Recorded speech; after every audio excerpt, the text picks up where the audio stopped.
it's not my intention today to disapprove any of the projects on the agenda. I think, as I've said in the past, certainly these projects are important to many people in the state of Connecticut. I don't think it's my role to sit here and judge the merits of one project against another. But I again point to the overall philosophy of where the state of Connecticut is. It was my intention to speak to the soft bond cap a little bit today when we were throwing a little bit of a curveball last night to find out that we are again in another cash crunch and we're continuing to borrow money from our bond proceeds in order to operate government.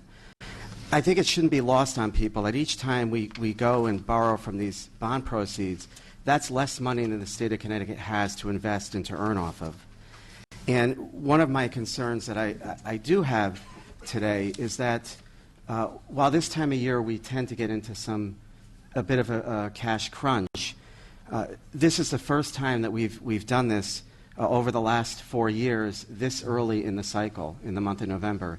Typically, the last time we fell into a cash crunch a couple of years ago in the month of November, we had different circumstances. We had a much larger deficit. Today, we're faced with a $100 million deficit.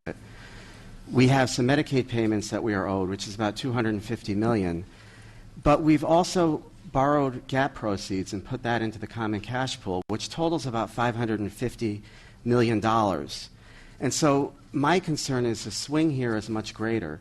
We also have a budget reserve that should be around $500 million. And I think I take great pause in where we are as a state. All of these projects, like I said, are worthy.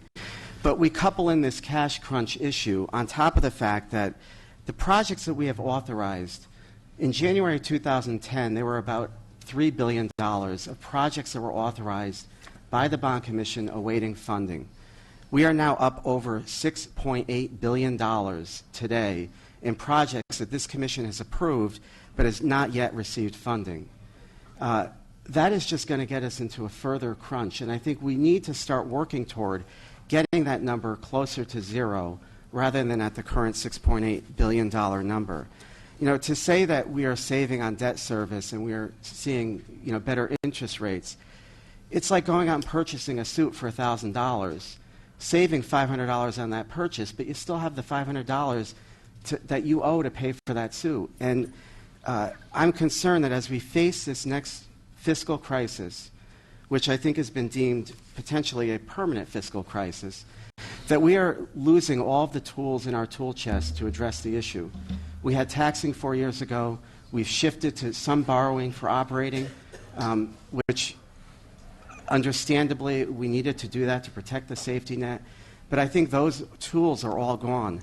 And so I am going to support these projects, but I do so reluctantly, and I wanted to put these comments on the record. Thank you.